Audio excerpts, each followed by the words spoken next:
Ils m'ont chassée comme si j'étais une simple employée, alors que la ferme m'appartenait, forgée de mes mains et de mon sang. Je m'appelle Rose, j'ai 63 ans, et pendant plus de la moitié de ma vie, j'ai cuisiné pour les autres, mais surtout pour mon fils et sa famille. Dès mon plus jeune âge, j'étais celle qui ouvrait le bistrot à l'aube, qui préparait la sauce béarnaise de zéro, qui pétrissait la pâte à pain pendant que les autres allumaient à peine les lampes. Ce qui n'était au départ qu'un petit café de quartier à Toulouse, créé avec l'aide de mon défunte mari, s'est transformé au fil des ans en un restaurant réputé sous le nom de mon fils. Cela ne me dérangeait pas.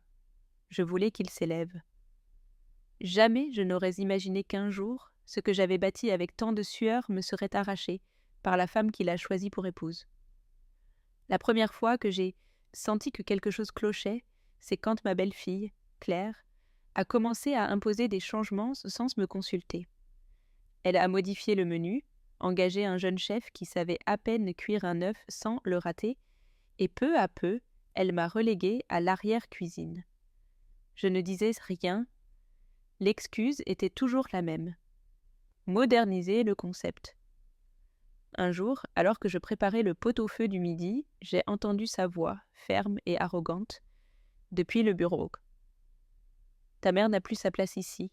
Il faut une autre image pour le restaurant. » Elle ne l'a pas dit en cachette, et elle voulait que je l'entende. Sa mère, Madame Hélène, une femme hautaine qui m'a toujours regardée de haut, acquiesçait avec ce sourire narquois, de celle qui n'a jamais accepté que sa fille épouse le fils d'une cuisinière. Avec le temps, j'ai disparu des affiches publicitaires, puis on m'a retiré la caisse et enfin la cuisine. Je finissais par nettoyer les tables, parce que, selon elle, personne ne le fait comme toi, petite Rose. Un vendredi après-midi, alors que le restaurant était bondé, Claire s'est approchée, flanquée de sa mère. Elle s'est plantée devant moi et, d'une voix forte, a déclaré « Rose, tu es renvoyée. » Les rires aux tables se sont tus, un silence pesant s'est installé. Je l'ai regardée, non pas parce que je ne savais pas quoi dire, mais parce que je n'arrivais pas à croire que mon propre fils, présent, écoutant, ne dise pas un mot. Il s'est resté immobile, tête baissée, comme si j'étais une étrangère. Hélène a tourné les talons et murmuré. C'était une question de temps, elle tremblait déjà pour servir. Et ainsi, avec mon tablier encore sur moi, on m'a escortée par la porte de derrière. Cette nuit-là, j'ai erré sans but. Je n'avais plus de maison, car je vivais à l'étage du restaurant. Je n'avais pas d'économie, car tout ce que je gagnais s'était réinvesti dans l'affaire. Pour eux, assise sur un banc de la place du Capitole, serrant un sac avec mes couteaux et 2 changes de vêtements, j'ai pensé à aller chez une cousine éloignée. Mais je me suis souvenu que Claire avait déjà médit sur mon compte auprès de connaissances, me faisant passer pour un fardeau. Alors que les lumières de la ville s'éteignaient une à une, quelque chose en moi s'allumait. Pour la première fois, je refusais que ce soit ma dernière scène. Ce que je ne savais pas encore, c'était ce qui m'attendait le lendemain, et jusqu'où la famille de Claire oserait aller pour m'humilier davantage. Le lendemain matin, je me suis réveillée engourdie, l'estomac vide, comme si mon âme s'était endormie elle aussi. Avec les quelques pièces qu'il me restait, j'ai marché jusqu'à une boulangerie de quartier, commandé un café et un pain rassis. Assise à une table en plastique sur le trottoir, je n'avais pas envie de manger. Soudain, j'ai entendu une voix familière de l'autre côté de la rue. C'était Hélène, descendant d'une voiture neuve avec sa cadette, Sophie, celle qui se prenait pour une entrepreneuse sans avoir jamais travaillé. En me voyant, elles se sont arrêtées, ostentatoires. Hélène a laissé échapper un petit rire forcé, assez fort pour que je l'entende. « Regarde là, on dirait qu'elle répète pour vivre dans la rue. » Sophie a répondu. « Tété, elle ne tardera pas à mendier. Elle ferait mieux d'aller en maison de retraite, là-bas. On voudra bien d'elle. » Chaque mot était une pierre dans la poitrine. Je n'étais plus de la famille. J'étais devenue leur risée publique. Moi que ces femmes avaient toujours méprisée en silence. Mais elles ignoraient qu'elle ne poussait pas une vieille femme brisée. Elle poussait une femme qui avait nourri tout un quartier de Toulouse pendant des décennies. J'ai fini mon pain sec, je me suis levée. Je n'avais pas répondu. Parfois, le silence est la manière la plus puissante de semer une graine de résistance. J'ai marché jusqu'au marché Saint-Cyprien. Chaque pas me faisait mal, mais j'ai demandé du fromage, du pain, du papier aluminium. J'ai acheté juste assez pour préparer 20 galettes. Je n'avais ni table, ni permis, ni voiture, mais j'avais mes mains et ma dignité. Cet après-midi-là, je me suis installée devant un collège avec une glacière prêtée par une vendeuse de limonade. Les premiers élèves passaient sans s'arrêter. Puis l'un d'eux s'est approché. « Combien, mamie ?» J'ai répondu d'une voix ferme. 10 €, ce sont des galettes aux herbes, mais bien faites. Il en a pris une, a mordu dedans, m'a regardé avec des yeux écarquillés. Il est revenu quelques minutes plus tard avec 2 amis, puis 5 autres. En moins d'une heure, la glacière était vide. Cette nuit-là, j'ai dormi dans une pension bon marché avec l'argent gagné. Ce n'était pas le luxe, mais c'était un toit, et il m'appartenait. Pour la première fois depuis des jours, j'ai ressenti quelque chose proche de l'espoir. Mais juste au moment où je commençais à croire que tout pouvait s'améliorer, une voiture de police municipale s'est arrêtée devant mon stand improvisé. Une femme en uniforme est descendue, carnet à la main, et sans me saluer, a demandé « Avez-vous un permis pour vendre ici ?» Avant que je puisse répondre, j'ai vu Hélène sortir d'une voiture garée à quelques mètres, feignant la surprise. Quelle coïncidence de la trouver ici! Faites attention, officier, cette femme manipule des aliments sans autorisation. Elle pourrait rendre les enfants malades. Le regard de l'agent a changé en un instant. Je me suis sentie encerclée, pointée du doigt, trahie une fois de plus. Mais ce ne serait pas la dernière humiliation de la semaine. L'agente m'a demandé mes papiers, a pris une photo de moi à côté de la glacière et a commencé à écrire dans son carnet comme si j'étais une criminelle. Hélène, à quelques pas, feignait l'indignation tout en consultant son téléphone. « Il faut protéger la santé publique », disait-elle assez fort pour que tout le monde l'entende. Quelques élèves qui me connaissaient déjà ont tenté de me défendre, affirmant que ma nourriture était bonne et qu'ils n'avaient rien eu, mais l'agente n'a pas écouté. On m'a ordonné de tout remballer immédiatement, sous peine d'amende. Les mains tremblantes, j'ai ramassé mes affaires. Hélène s'est approchée lentement pour porter le coup final. « Rose, » a-t-elle dit en feignant de la douceur, « je sais que ça doit être dur pour toi, mais il y a des endroits pour des femmes comme toi. La mairie propose des programmes, des foyers. Cette vie n'est pas digne, tu sais. Tu pourrais même travailler dans la cuisine d'un centre d'accueil, nettoyer, faire des soupes, ce genre de choses que tu sais faire. » Elle a souri avec condescendance et m'a tapoté l'épaule comme pour me consoler. À l'intérieur, je bouillais. Mais à l'extérieur, je suis restée impassible. Je ne lui offrirai ni une larme, ni un tremblement. J'ai ramassé mes affaires et je suis partie sous le soleil de 3 heures de l'après-midi, avec une glacière vide, mais une idée de plus en plus claire. Cette femme voulait me voir à terre, et ça, jamais. Cette nuit-là, de retour à la pension, mes pièces ne suffisaient plus. La propriétaire m'a laissé rester une nuit de plus, mais avec un air agacé. Assise sur un lit bancal, je repassais chaque humiliation comme les perles d'un chapelet. Je n'avais pas de cuisine, mais un voisin m'avait prêté un réchaud. J'ai décidé que si on me chassait des rues, ce serait en vendant jusqu'à la dernière miette de ma dignité avec le meilleur goût que je pouvais offrir. Le lendemain matin, je n'ai pas repris mon stand devant le collège. Je suis allée voir Madame Colette, une vieille amie d'enfance, qui tenait un atelier de couture près du marché Victor Hugo. Elle m'a prêté un coin sur le trottoir, devant sa boutique, pour que je puisse vendre. « Cuisine !»« Rose !» m'a-t-elle dit. « Les ragots. Le vent les emporte. » Tenez, les premières clientes furent des couturières. L'une a mordu dans une galette au fromage et son visage s'est illuminé. Une autre m'a demandé si je faisais du chocolat chaud. Un homme est passé, a pris 4 galettes à emporter. En 2 heures, je n'avais plus rien. Je suis rentrée avec plus d'argent qu'au cours des 5 derniers jours. J'ai cru que je pourrais enfin dormir en paix. Mais en arrivant à la pension, la propriétaire m'attendait à la porte, mes affaires dans un sac poubelle. Une dame élégante est venue dire que vous causiez des problèmes. que vous aviez des ennuis avec la loi. Je ne veux pas d'histoire, Rose. Trouvez-vous un autre endroit. Yancy. Une fois de plus, j'étais à la rue. Je savais que Hélène ne s'arrêterait pas tant qu'elle ne m'aurait pas vue brisée. Mais elle ignorait encore de quoi cette vieille femme était capable. J'ai dormi assise sur un banc de la gare Matabio, serrant mon sac comme un bouclier. Toutes les heures, un garde passait pour s'assurer que personne ne s'attardait trop, mais je faisais semblant d'être éveillée. À l'aube, j'ai marché jusqu'à l'atelier de Colette. Sans maison, sans salle de bain, sans lit, mais avec du fromage, de la farine et une détermination farouche à ne pas disparaître. Ce matin-là, j'ai vendu des galettes comme si c'étaient des petits pains chauds. Les couturières me réservaient des commandes. Un chauffeur de taxi m'a commandé 20 galettes pour son équipe de nuit. Pour la première fois, j'ai senti que le vent tournait. À midi, alors que je remuais une soupe sur un réchaud de prêté, j'ai vu une voiture aux vitres teintées se garer devant l'atelier. Sophie, la sœur de Claire, en est descendue avec son air de starlette. Elle s'est approchée, lunettes noires sur le nez, filmant avec son téléphone. « Alors, Rose, c'est ça que tu fais maintenant? Vendre à manger dans la rue comme une marchande ambulante?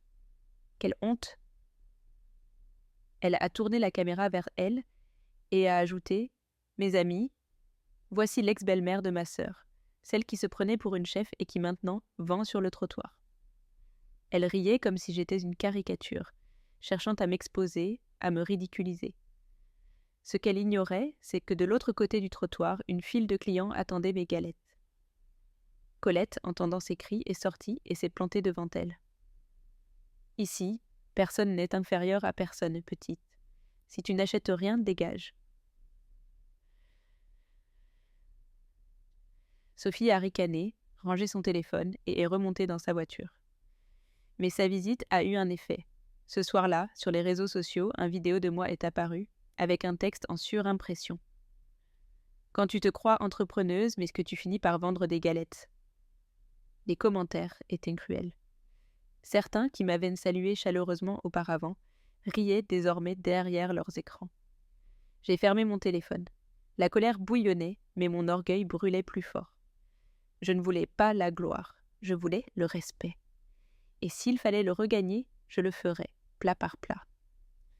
Le lendemain, une femme que je n'avais jamais vue s'est présentée, bien habillée, cheveux relevés, regard bienveillant.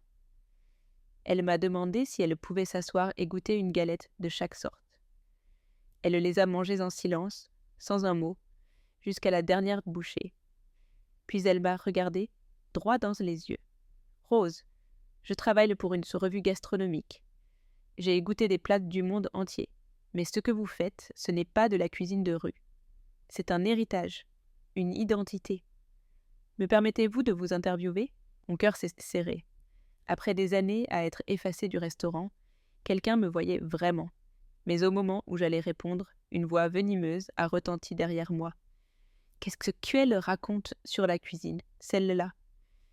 Elle ne sait même plus faire bouillir de l'eau. » C'était Claire, debout, bras croisés, les lèvres peintes comme toujours, avec ce regard arrogant hérité de sa mère. Elle n'était pas seule. À ses côtés, comme une ombre fidèle, Hélène m'évaluait de ses yeux, comme si elle avait encore un pouvoir sur mon destin. La journaliste s'est tue, ne sachant si elle devait rester. Je n'ai rien dit. Je me suis tournée lentement, j'ai pris une galette à la viande et je l'ai servie sur une assiette en carton avec la même dignité que toujours.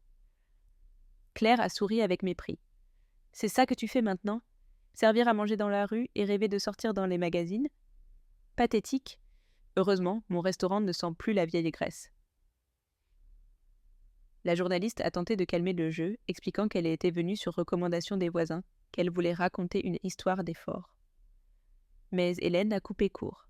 « D'effort, allons donc. » Cette femme a vécu des années au crochet de l'entreprise de ma fille. Quand on l'a mise dehors, c'est parce qu'elle n'apportait plus rien. Les choses sont claires. Chaque mot était une lame déguisée en vérité. Claire a sorti son téléphone, pris une photo de mon stand. Ça part directement au groupe des associés, pour leur montrer qu'on a pris la bonne décision. Je suis restée silencieuse, non par peur, mais parce que je savais que rien de ce que je dirais ne changerait ces esprits pourris. La journaliste, elle, a rangé son carnet et murmuré « Ne vous inquiétez pas, Madame Rose. » Je sais reconnaître quand quelqu'un cuisine avec rage et histoire. Claire et Hélène sont reparties comme elles étaient venues, laissant leur venin derrière elles, mais elles ne se doutaient pas que leur seule réussite avait été d'attiser le feu en moi. Cet après-midi-là, la journaliste a publié un article sur les réseaux sociaux intitulé « Le goût qui renaît sur le trottoir. Rose et sa résistance au parfum de blé ». Les photos montraient mes mains servant des galettes, mon regard déterminé et une file de gens attendant sous le soleil. En moins d'un jour, l'article a été partagé des centaines de fois.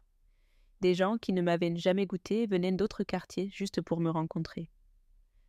Les commandes ont doublé, et avec chaque vente, je sentais que je récupérais un morceau de ma voix.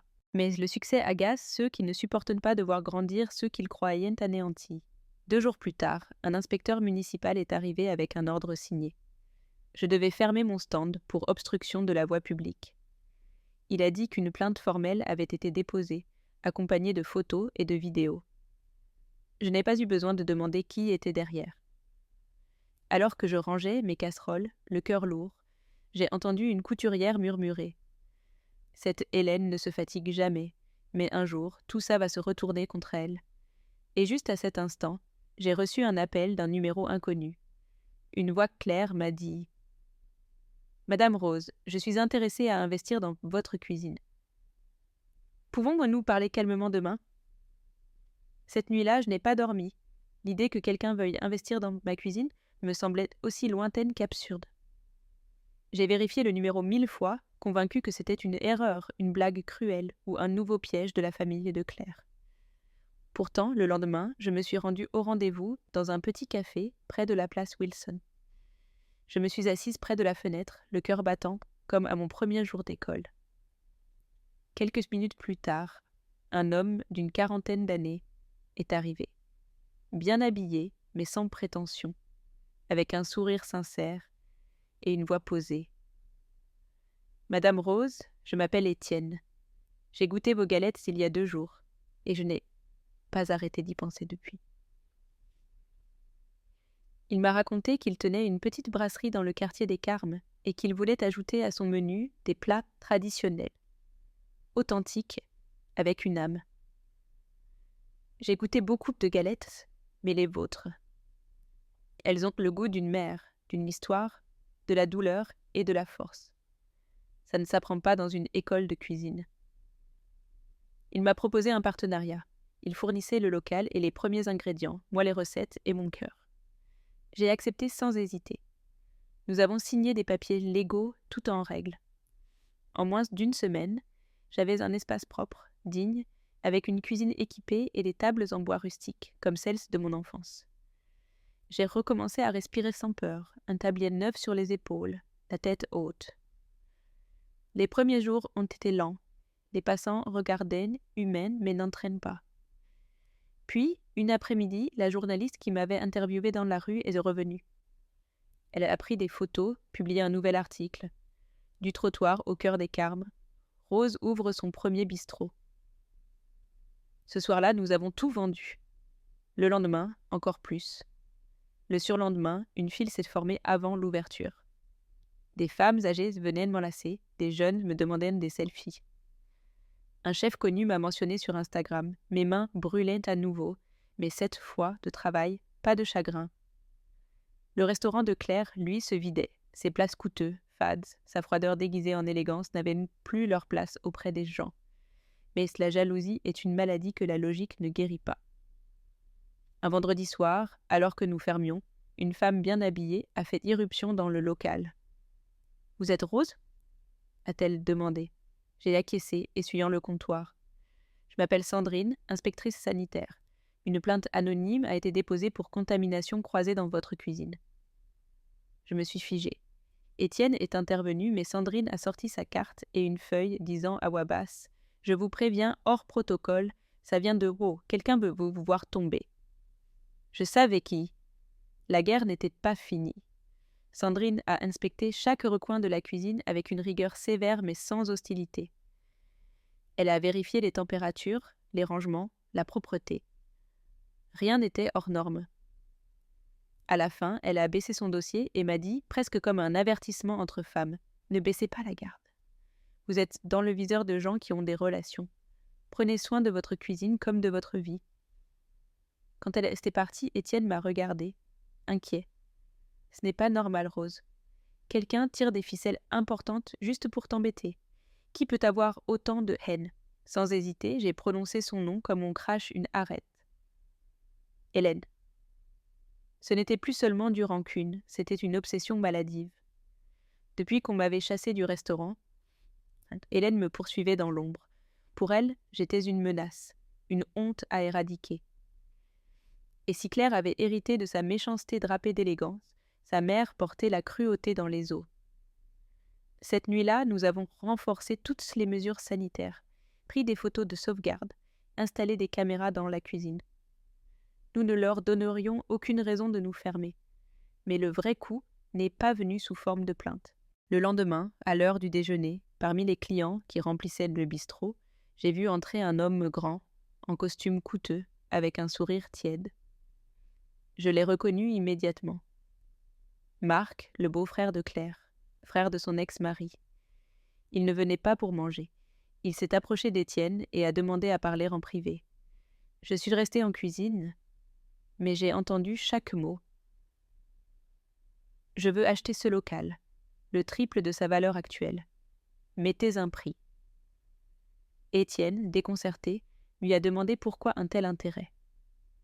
Marc a souri. « Certains ne veulent pas que cette femme continue à vendre ici. Ça suffit comme réponse. » Il a laissé sa carte sur le comptoir, comme une bombe. Étienne est entré, le visage dur, et m'a raconté. J'ai senti l'air s'épaissir. Il voulait me faire disparaître par la voie légale, par la pression financière, par l'étouffement lent. Il voulait m'effacer, comme si mon histoire les dérangeait, comme si ma cuisine criait des vérités qu'il ne pouvait taire. Ce soir-là, en nettoyant la plaque de cuisson, les mains fermes, j'ai décidé qu'ils n'achèteraient pas ma dignité, même avec tout l'or du monde. Mais juste au moment de fermer, Étienne m'a montré son téléphone. « Rose, il faut que tu vois ça. » Sur l'écran, un nouvel article circulait. Bistrot de Galettes accusé de vol de recettes par des proches de chefs renommés. La photo était de moi, en tablier, servant des galettes devant le local, prise sous un angle qui me faisait passer pour une imposture. Le texte insinuait que mes recettes avaient été volées au restaurant où j'avais travaillé, propriété d'une famille de restaurateurs réputés. Pas de nom, mais tout était dit entre les lignes.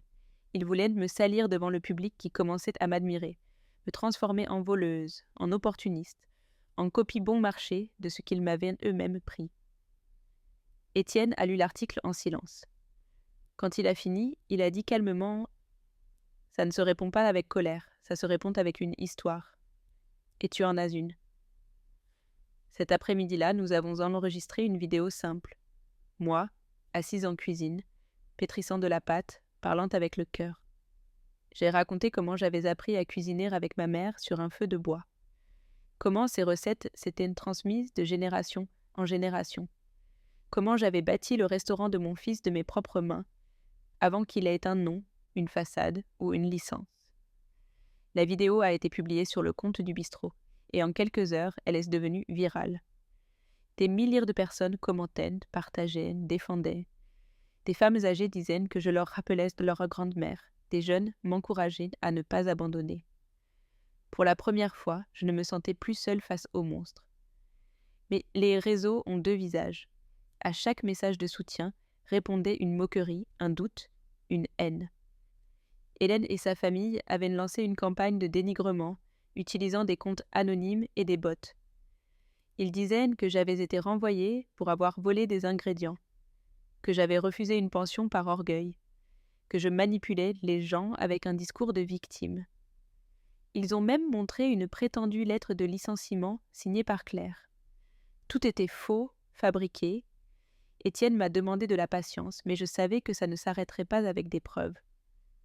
Cette guerre n'était pas pour la vérité, mais pour le pouvoir. Et elle détestait ne plus l'avoir. 3 jours plus tard, j'ai reçu une notification judiciaire. Hélène, Claire et leur réseau me poursuivaient pour atteinte à l'honneur et appropriation illégale de propriété intellectuelle culinaire. Ils voulaient que je ferme le bistrot et paye une indemnisation exorbitante. Mes jambes tremblaient en lisant chaque ligne. Non pas de peur de perdre, mais parce que je réalisais jusqu'où elles étaient prêtes à aller. Étienne m'a enlacée en silence. Je ne pensais qu'à une chose. Elles ne me chasseraient pas par la porte. Si je tombais, ce serait en cuisinant, la tête haute. Mais alors que je digérais encore tout ça, une cliente est arrivée. Le visage pâle, la voix tremblante. « Rose, Claire est là, avec un notaire. » Claire est entrée comme si le bistrot lui appartenait encore. Robe moulante, maquillage impeccable, une chemise noire sous le bras. Derrière elle, un homme en costume gris, expression neutre, notaire public, selon ses dires. Il avançait en silence, mais avec autorité. « Je viens vous notifier officiellement que tout ce que vous produisez ici provient de recettes. Enregistrées au nom de mon entreprise il y a 3 ans, a déclaré Claire, brandissant une feuille estampillée de sceaux officiels. Le silence s'est abattu sur le bistrot. Les clients observaient, perplexes. Moi, derrière le comptoir, j'ai serré les dents sans bouger. Étienne a avancé. « Et je t'aime ?» Elle cuisinait ses recettes avant que tu saches faire bouillir de l'eau. Claire l'a ignoré. Elle s'est approchée de moi, a posé le document sur le comptoir et murmuré. « Ce n'est pas une question de cuisine, Rose. C'est une question de te remettre à ta place. Tu pensais pouvoir te hisser au-dessus de ceux qui t'ont donné un toit ? Maintenant, tu vas comprendre que la rue est ta seule cuisine. » Je l'ai regardée avec ce calme appris au fil des ans et des trahisons. Je n'ai rien dit. J'ai pris une spatule et continué à retourner les galettes, comme si elles étaient des armes chargées. Le notaire a déposé la constatation de la notification et ils sont partis. Dès qu'ils ont franchi la porte, une cliente s'est approchée et a posé un billet de 50 € sur le comptoir. Je ne viens pas pour des recettes enregistrées. Je viens pour le goût que personne d'autre n'a. Ne vous arrêtez pas. Ces mots ont été mon bouclier. Cet après-midi-là, Étienne a contacté une avocate amie. Elle a examiné les documents et trouvé des failles. Les recettes enregistrées étaient vagues, incomplètes, sans ingrédients précis. Aucune preuve qu'elle les avait créées. La plainte était une tentative d'intimidation, mais elle pouvait devenir sérieuse si nous n'agissions pas vite. Cette nuit-là, après la fermeture, je suis restée seule en cuisine. J'ai regardé mes mains, marquées, gonflées, mais solides. Je me suis servi un bol de soupe et me suis assise face au fourneau, repensant à mon fils, à son silence quand on m'a licenciée, à son absence depuis. Mais quelque chose me disait que ce silence allait bientôt se briser. Le lendemain, alors que nous préparions des commandes pour un marché gastronomique, Étienne consultait son téléphone. Soudain, il a lâché « C'est pas possible, Rose, viens voir ». Sur l'écran, une diffusion en direct. Et là, c'était lui, mon fils, assis face à une caméra, disant d'une voix claire « Je veux dire la vérité sur ma mère et ce qu'on lui a fait. » Le voir, après tant de mois de silence, m'a fait l'effet d'une gifle mêlée de nostalgie. Il portait une chemise que je ne lui connaissais pas, parlait avec une voix qui semblait répéter, comme s'il voulait être sincère, mais ne savait pas comment. Ma mère, Rose, est une grande cuisinière, elle l'a toujours été, mais il est aussi vrai que les recettes qu'elle utilise aujourd'hui ont été développées dans le restaurant que ma femme et moi avons fondé. Étienne a lentement baissé son téléphone, muet. Moi, je suis restée silencieuse, la gorge nouée. Il ne défendait pas mon nom, il répétait la version de sa femme. Ce qu'il faisait, sous couvert de conciliation, c'était me pousser sous le même bus qu'il conduisait. Dans la vidéo, il parlait de construire des ponts, de reconnaître les erreurs des deux côtés, de négocier des solutions sans salir les réputations. Il disait vouloir éviter que ça aille plus loin, qu'il y avait de l'affection en jeu, mais ces mots sonnaient comme une pression légale, pas comme de l'amour. Pas un pardon, pas un je me suis trompée, pas un tu me manques, maman. Juste des phrases mesurées, tièdes, calculées. Hélène et Claire étaient sûrement derrière le script. Le message était clair. Ils voulaient passer pour les raisonnables, les adultes, tout en continuant à me fermer des portes dans l'ombre. Après la vidéo, des messages ont afflué au bistrot. Certains clients, confus, demandaient des explications. D'autres suggéraient de calmer le jeu, d'éviter le conflit. Une influenceuse locale a écrit « Les deux parties ont une histoire, j'espère qu'elles se trouveront la paix. » Je ne voulais pas la paix. Je voulais la justice. Je voulais récupérer quelque chose de plus précieux qu'un restaurant. Le respect qu'on m'avait volé. Étienne a proposé d'organiser une conférence de presse, de montrer les documents prouvant l'origine de mes recettes, les photos de mon premier café, tout ce qui démontrerait que je n'étais pas une imitatrice. J'ai hoché la tête. J'étais prête à parler. La date a été fixée au vendredi suivant. Nous avons envoyé des invitations à des médias locaux et associatifs, ceux qui écoutent vraiment. Mais la veille, j'ai reçu une lettre anonyme, dans une enveloppe sans expéditeur. En l'ouvrant, une seule feuille manuscrite. Si tu parles, nous révélerons ce que tu caches depuis des années. Plus personne ne te verra de la même manière. Pas plus de mots, mais je compris immédiatement. Ce n'était pas à propos de ma cuisine. C'était à propos de lui, de mon fils, d'un secret enfoui que je n'imaginais pas que quelqu'un d'autre puisse connaître. Le « ce que tu caches » était une menace précise, visant la seule partie de ma vie que j'avais toujours gardée secrète. La vérité sur l'origine de mon fils. Il n'était pas de mon sang. Je l'avais recueilli dans mes bras à l'âge d'1 an, abandonné dans un hôpital de la sécurité sociale avec un bracelet sans nom et des yeux pleins de peur. On me l'avait confié comme on remet un colis oublié, et sans réfléchir, je l'avais serré comme s'il était de ma chair. Je ne lui avais jamais dit, je n'avais jamais cru devoir le faire. Pendant des années, je m'étais convaincue que ça n'avait pas d'importance, que ce qui faisait une mère, ce n'était pas l'accouchement, mais l'engagement quotidien, les nuits blanches, les pieds enflés à force de travailler, les anniversaires sans cadeaux, mais avec des gâteaux faits main. Il avait grandi sans savoir, devenu ma raison d'être, même quand mon âme ployait sous les concessions. Mais maintenant, quelqu'un savait. Quelqu'un était prêt à utiliser cette vérité comme une arme, et cela pouvait le détruire, ou me détruire, si ça sortait au mauvais moment. La menace ne précisait pas ce qu'il ferait, mais je connaissais la cruauté d'Hélène. Si elle avait fouillé si loin, c'était pour frapper là où ça faisait le plus mal. Cette nuit-là, je n'ai pas dormi. Je suis restée assise face au fourneau éteinte, me demandant si ça valait la peine de continuer à me battre avec ce poids. Étienne m'a trouvé le lendemain matin, les yeux gonflés. Je lui ai montré la lettre. Il l'a lue en silence, puis a dit « Qu'est-ce qu'il te demande en échange ?» J'ai secoué la tête. Rien. Pour l'instant. Il m'a regardé avec ce mélange de respect et de crainte qu'on ressent face à quelqu'un qui a vécu plus qu'il n'y paraît. « Rose, ce que tu caches, ils ne l'ont pas utilisé contre toi quand tu étais dans la rue. Ils l'utilisent maintenant parce que tu as du pouvoir. Ne l'oublie pas. » Ces mots se m'ont touché profondément. Ce n'était pas ma faute, mais ça faisait mal comme si ça l'était. Il ne restait que quelques heures avant la conférence de presse. Tout était prêt. Le micro, les copies des documents, les photos d'archives, les casseroles brillants, comme des miroirs.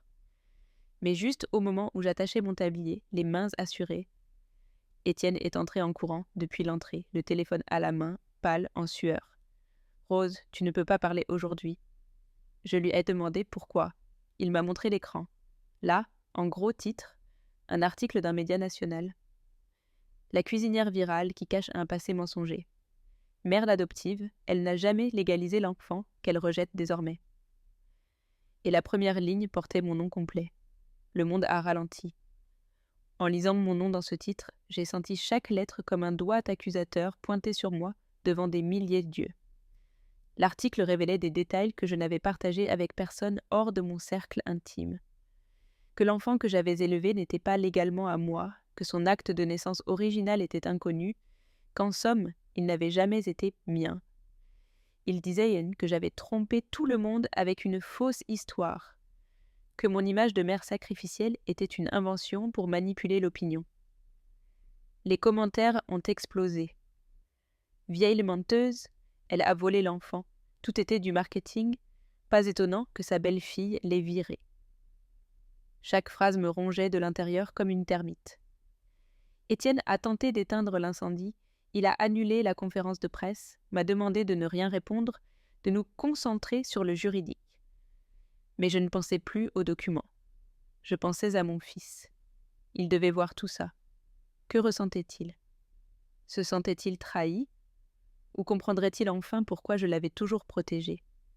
Je me suis enfermée dans l'arrière-boutique, j'ai éteint les lumières et me suis assise par terre, immobile, écoutant l'écho d'un passé que tout le monde croyait désormais en droit de juger. À la mi-journée, on a frappé à la porte. Je pensais que c'était Étienne, mais non. C'était Claire, l'infirmière qui m'avait aidée dans cet hôpital il y a plus de 30 ans, la seule témoin vivante de ce qui s'était passé le jour où j'avais pris cet enfant dans mes bras.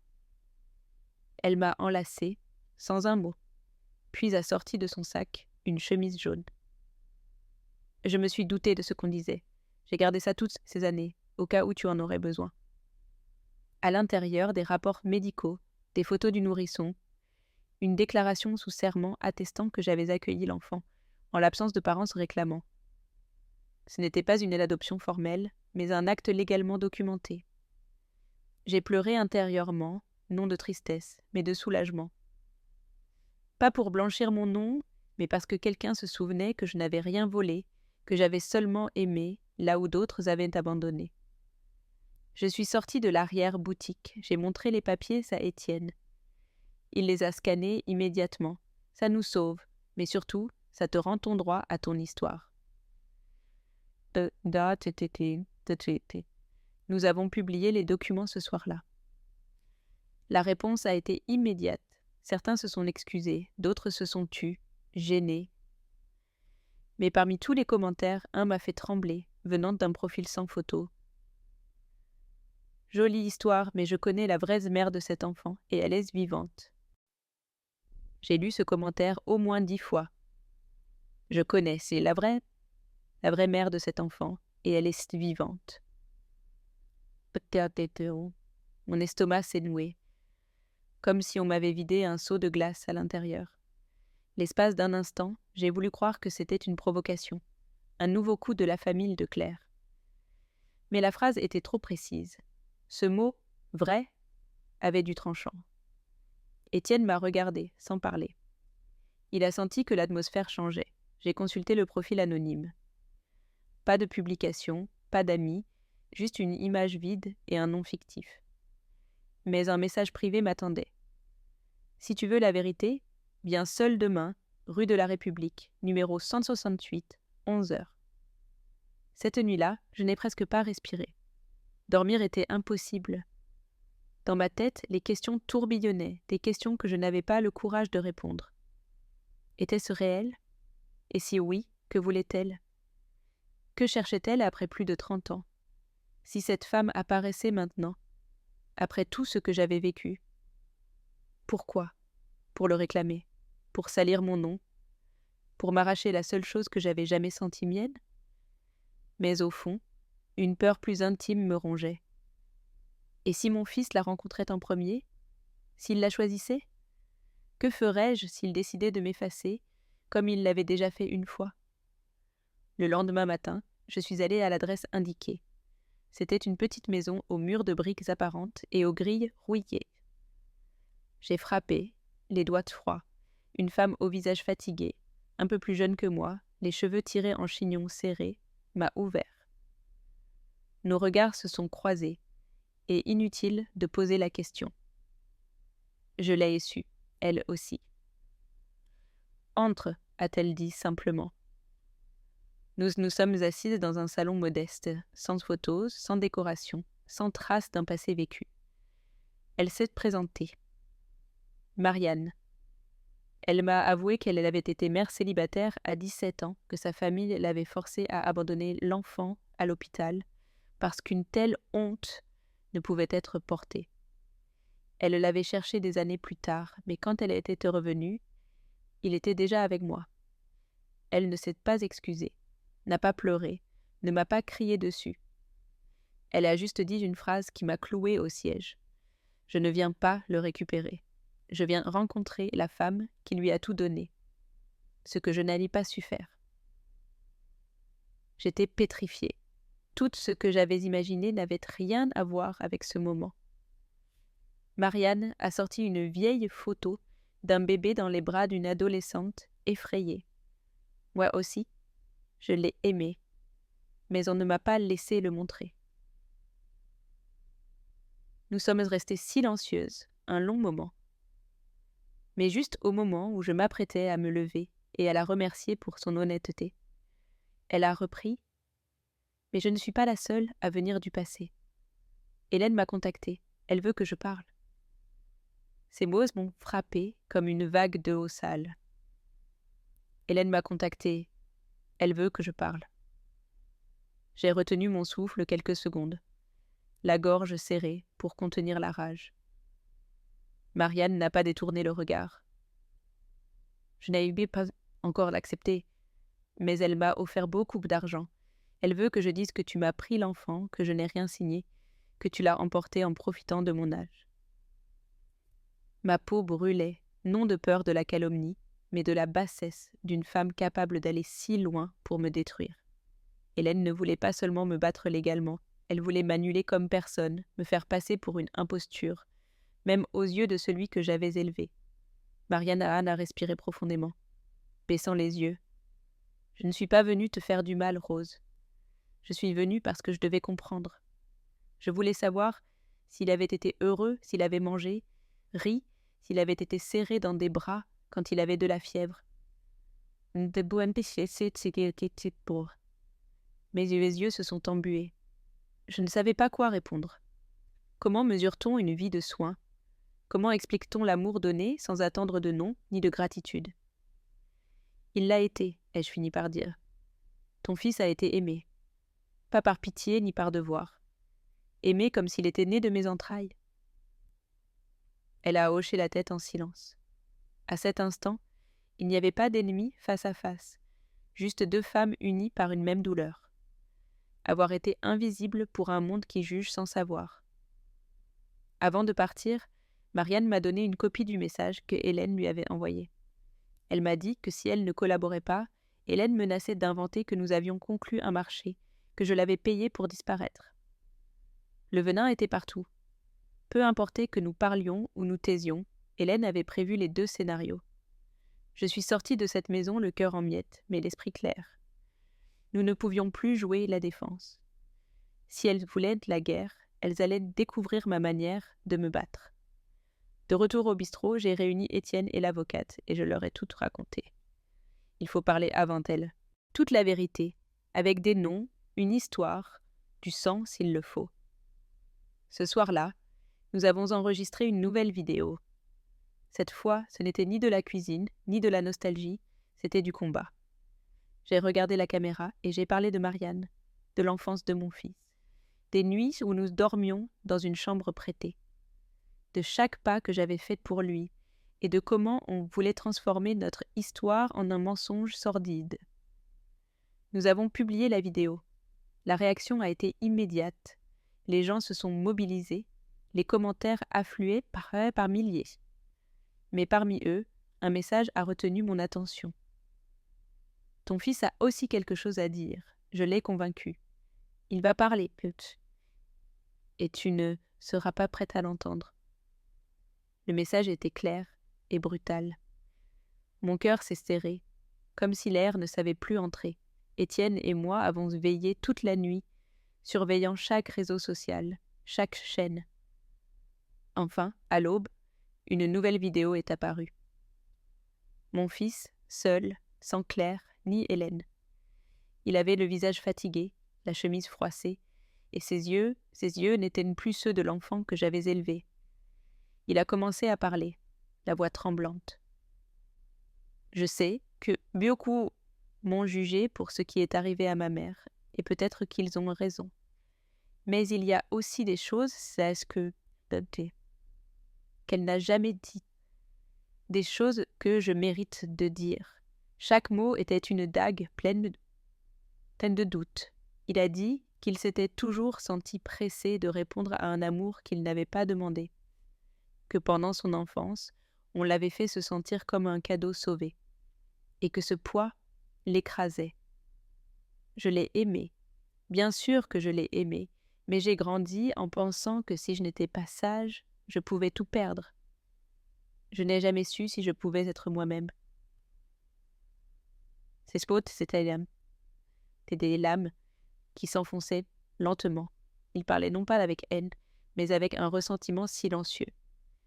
Il avait dit que lorsqu'il avait rencontré Claire, elle avait été la première à lui dire « Tu ne dois rien à personne ». Et depuis, il m'avait regardé autrement. Peut-être que la manière dont tout s'est fini était injuste, a-t-il continué, mais c'était aussi la première fois que j'ai senti que j'avais une voix. Ma mère ne m'a jamais crié dessus, mais sa présence pesait plus qu'un sermon.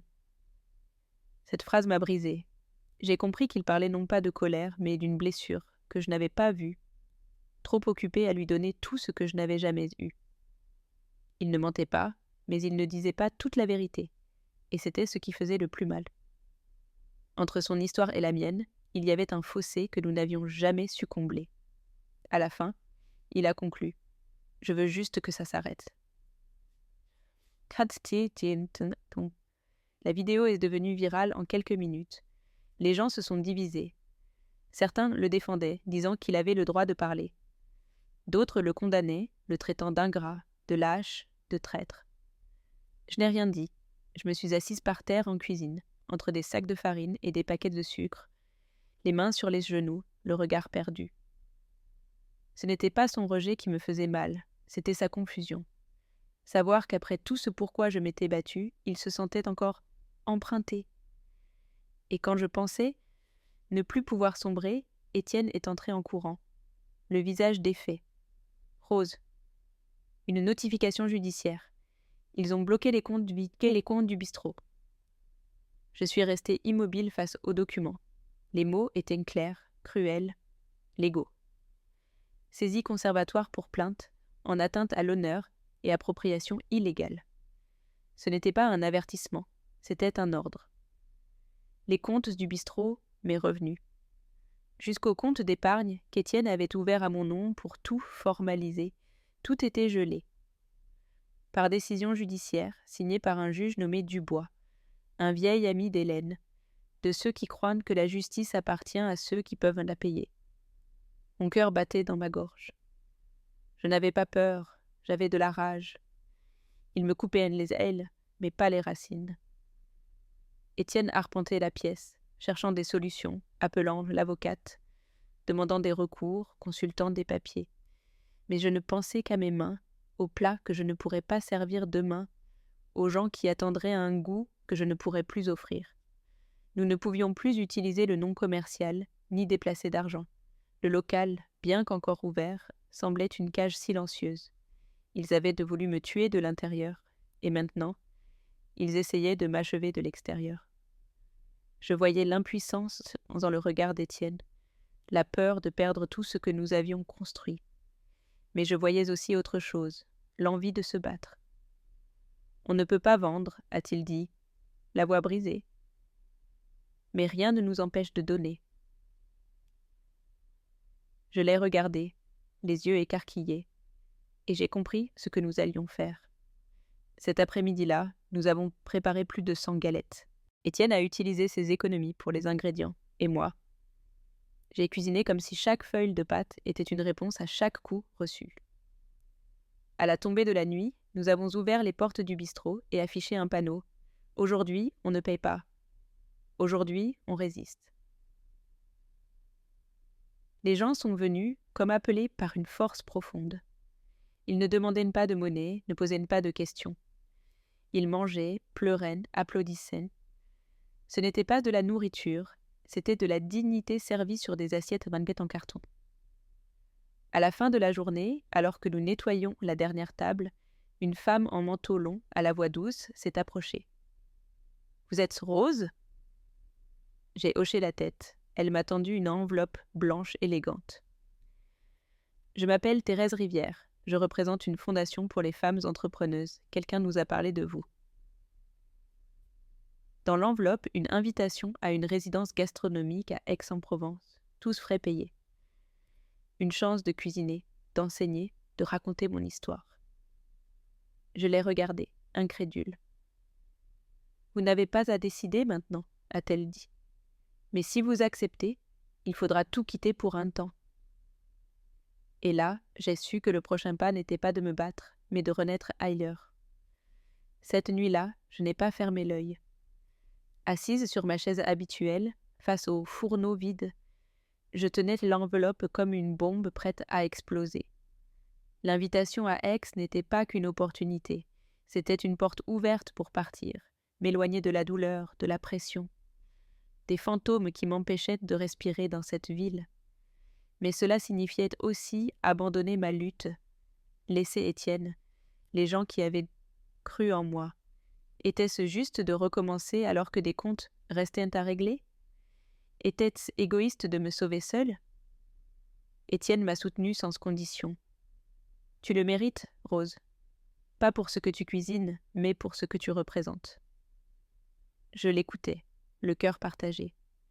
J'avais peur que mon départ soit vu comme une capitulation, mais je savais aussi qu'il faut parfois prendre du recul pour revenir plus fort. Le lendemain, j'ai demandé à Thérèse quelques jours pour réfléchir. Je suis sortie marcher dans le quartier, comme je ne l'avais pas fait depuis le début de tout ça. Je suis passée devant mon ancien restaurant, celui de Claire et de mon fils. Il était vide, les vitres couvertes, l'enseigne éteinte, une note collée sur la porte. Fermé jusqu'à nouvel ordre. Je n'ai pas jubilé, ça m'a fait mal. Ce lieu, même froid aujourd'hui, avait été mon foyer. Je me suis souvenu des jours où nous cuisinions côte à côte, quand mon fils m'appelait « maman » et me demandait de goûter son plat. Comment quelque chose d'aussi vivant pouvait-il finir si seul, si silencieux? Je me suis assise sur un banc face au local, regardant le reflet de mes souvenirs dans les vitres salées. C'est alors que je l'ai vu arriver, marchant depuis le coin de la rue. Mon fils, pâlant, les mains dans les poches, les yeux gonflés. Il s'est arrêté devant moi sans rien dire, et pour la première fois depuis des années, j'ai senti qu'il ne venait pas pour se disputer. Il venait pour écouter. Il s'est assis à côté de moi, en silence.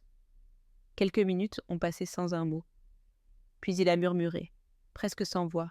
« J'ai vu ta vidéo, et j'ai revu la mienne.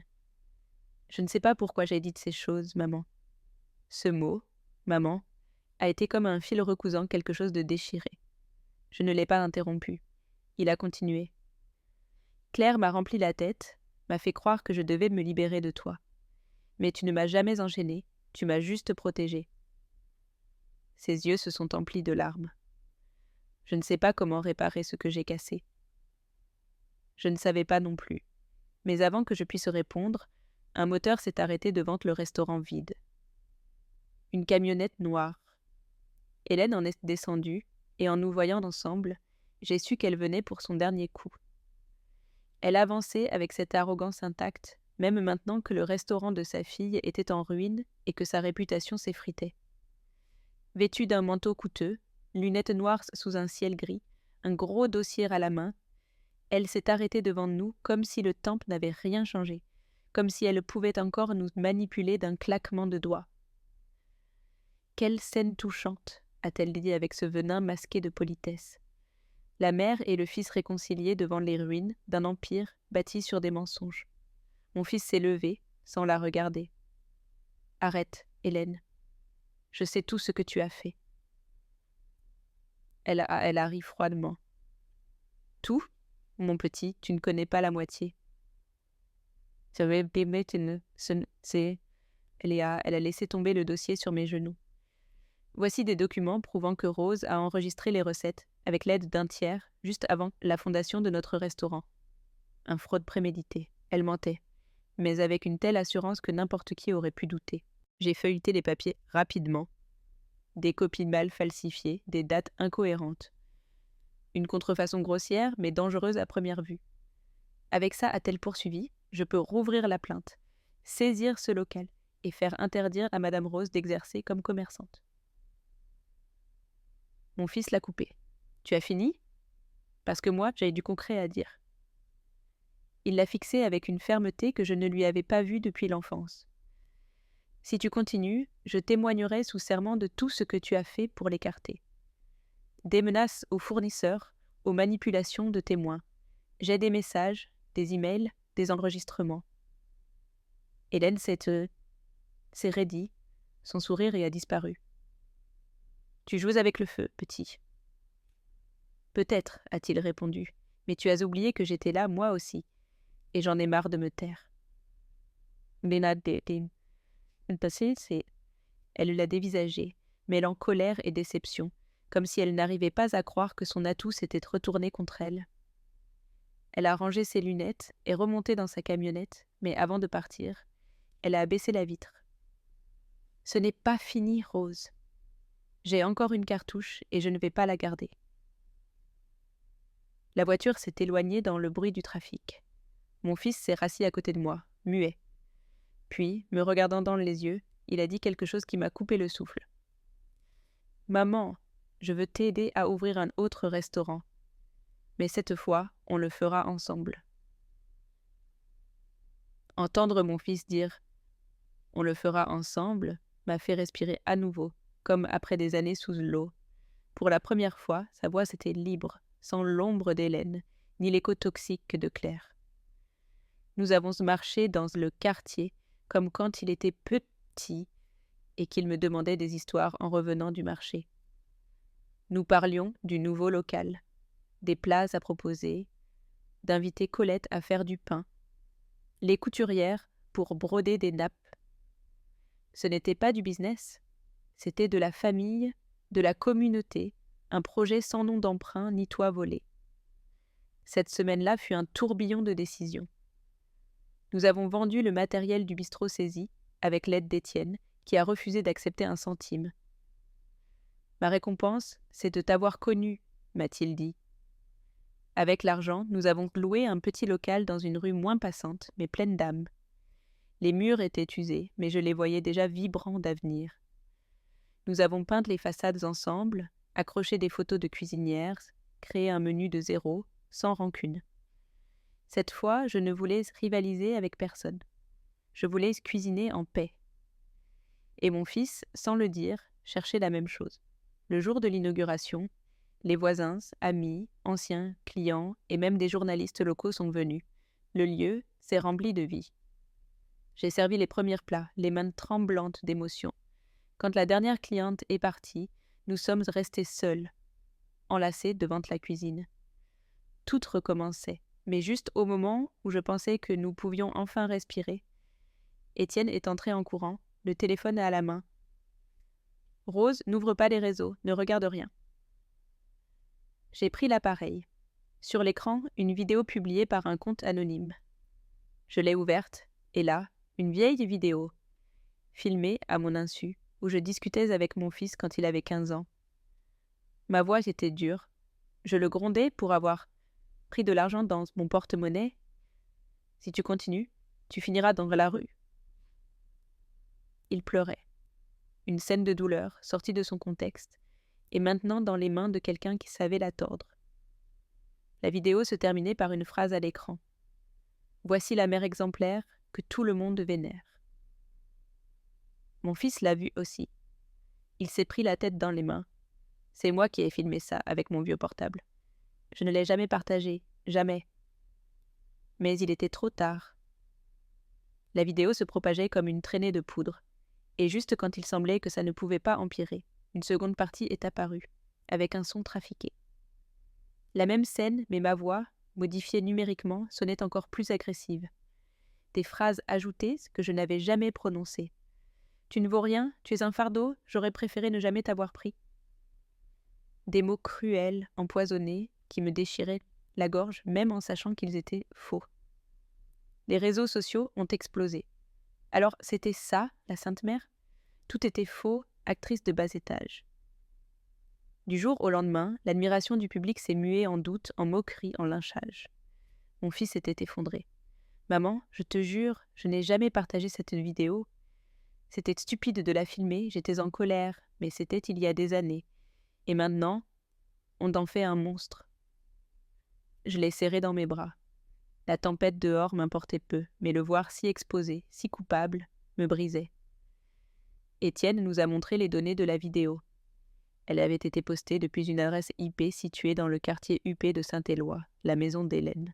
C'était elle, son coup final. Elle avait attendu le moment parfait, quand nous étions en paix, quand les gens recommençaient à croire en nous, pour nous abattre. Nous avons tenté de démentir.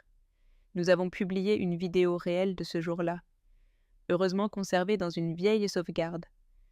Elle montrait la dispute, ferme, oui, mais sans insulte, sans humiliation. Juste une mère corrigeant son fils. Mais c'était trop tard. Le mal était fait, les médias à sensation ne voulaient pas de vérité, ils voulaient du scandale. Des interviews ont été annulées, un fournisseur s'est retiré, la page du nouveau bistrot a été signalée pour contenu trompeur. On nous réduisait au silence avec un mensonge, et beaucoup l'avaient cru sans sourciller. Ce soir-là, alors que nous nettoyions les tables vides, une femme au visage masqué par un foulard est entrée.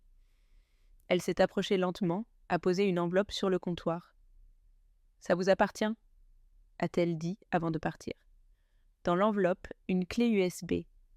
Nous l'avons branchée à l'ordinateur. Un seul fichier, une vidéo tournée dans un salon cossu où l'on voyait clairement Hélène parler au téléphone, la voix nette. Oui, modifie la vidéo, fais-la sonner bien agressive. Il faut en finir avec cette vieille avant qu'elle ouvre la bouche à Aix. Mes mains tremblaient. Nous avions la preuve. Mais la publier risquait d'embraser tout. J'ai passé des heures à regarder cette vidéo d'Hélène, complotant ma chute comme une simple stratégie d'affaires. La froideur de sa voix, l'assurance de ses ordres, me retournaient l'estomac. Ce n'était plus une querelle familiale, c'était une opération de destruction personnelle. Pourtant, la preuve était là, capable de tout renverser. Étienne a proposé de la diffuser immédiatement, ça lave ton nom en un instant. Mais je savais que ce n'était pas si simple. Hélène n'était pas n'importe qui. Elle avait du pouvoir, des relations. Si elle tombait, elle ne tomberait pas seule. Et ça incluait entraîner sa propre fille. Mon fils hésitait. Et si ça fait plus de mal que de bien ? Claire est enceinte, tu le sais. Hélène raconte déjà que tu cherchais aussi à lui nuire.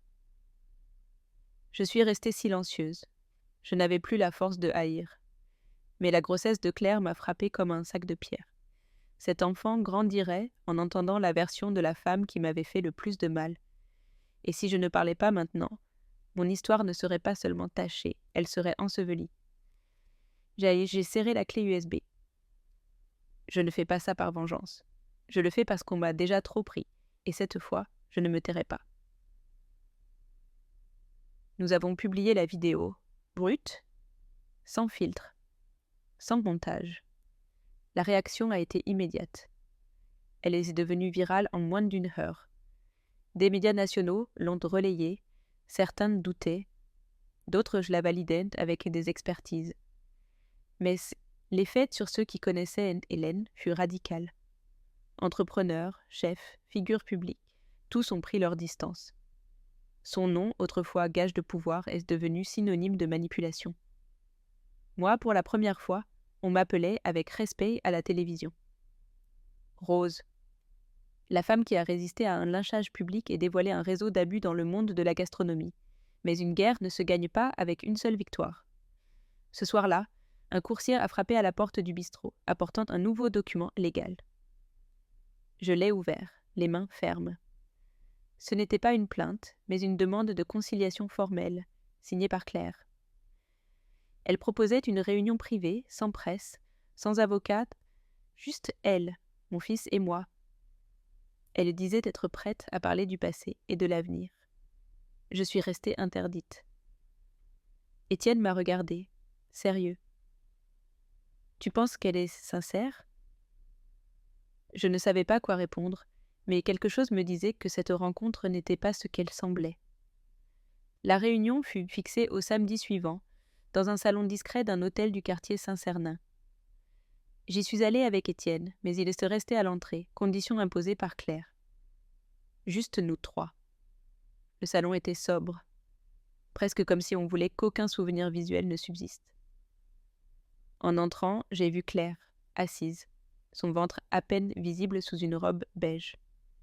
Mon fils était déjà là, sérieux, les yeux rivés au sol. Claire m'a regardée avec une expression indéchiffrable. Ni haine, ni culpabilité, juste un calcul froid. Elle a pris la parole, la voix posée, comme une thérapeute évoquant un deuil d'étranger. Je ne viens pas défendre ma mère. Ce qu'elle a fait est de sa responsabilité. Mais comprends que pour moi, tu n'as jamais été une ennemie.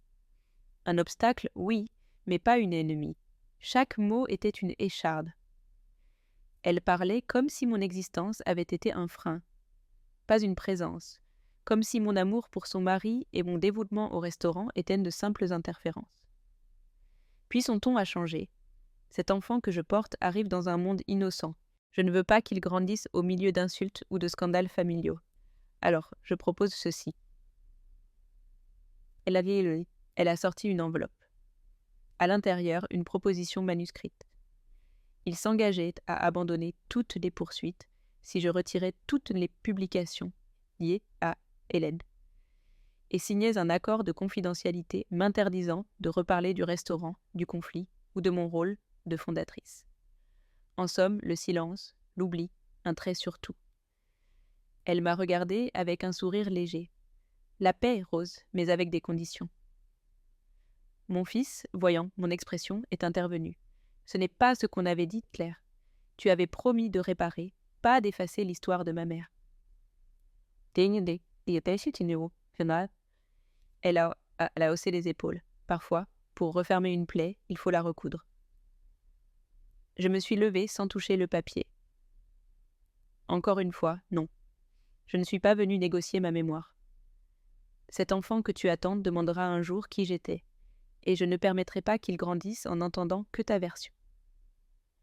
Je me suis dirigée vers la porte, mais avant de sortir, je me suis arrêtée. Je ne veux pas la guerre, mais je ne dois la paix à personne qui m'a tout pris. La dignité, ça ne se signe pas, ça se vit. J'ai fermé la porte derrière moi, le cœur battant comme un tambour. Mais en sortant, Étienne s'est approché. Blême. Rose, une nouvelle publication vient de sortir.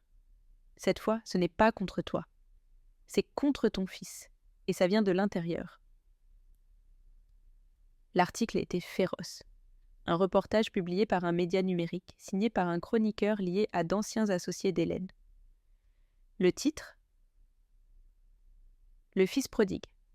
Affaire douteuse, documents falsifiés et le silence acheté d'une mère médiatique. Il insinuait que mon fils avait utilisé le restaurant comme façade pour des transactions financières opaques, montrant des captures de virements truqués, des messages hors contexte et une prétendue déclaration anonyme affirmant que tout mon projet était une mise en scène de sa part pour redorer son image. Un dernier acte de vengeance pour l'isoler.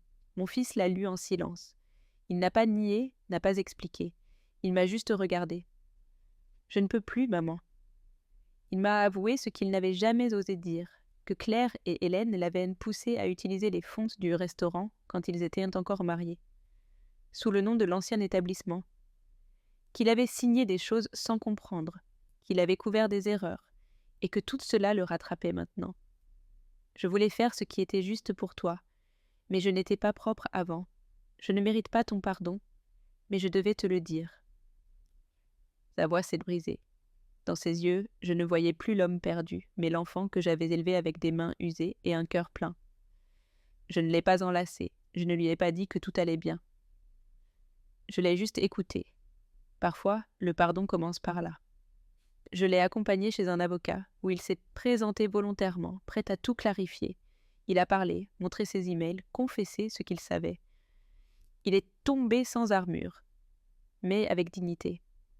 Les gens l'ont vu. Et pour la première fois, on ne l'a pas traité de lâche. On l'a appelé courageux, non parce qu'il était parfait, mais parce qu'il avait osé nettoyer son histoire. Je suis restée silencieuse des semaines durant. Je cuisinais, oui, mais surtout, je réfléchissais à ce que nous sommes, à ce qu'on nous apprend à taire, à ce que coûte d'être femme et mère. Plus tard, j'ai voyagé à Aix-en-Provence avec la bourse de la Fondation. J'ai enseigné à d'autres femmes à préparer ce qui m'avait sauvée. Une cuisine chargée d'histoire. J'ai reçu des embrassades, des lettres, des silences complices. Mon fils m'a rejointe 1 mois plus tard, le visage plus apaisé. Il m'a aidé à monter une exposition photo sur ma vie. La rue, la marmite, le bistrot, le feu. Aucune image ne disait tout, mais ensemble, elles racontaient. Avant de repartir pour Toulouse, il m'a laissé une lettre. Une seule phrase. Je n'ai pas hérité de ton sang, mais de ta force. Merci de ne pas avoir abandonné, même quand moi, je l'ai fait.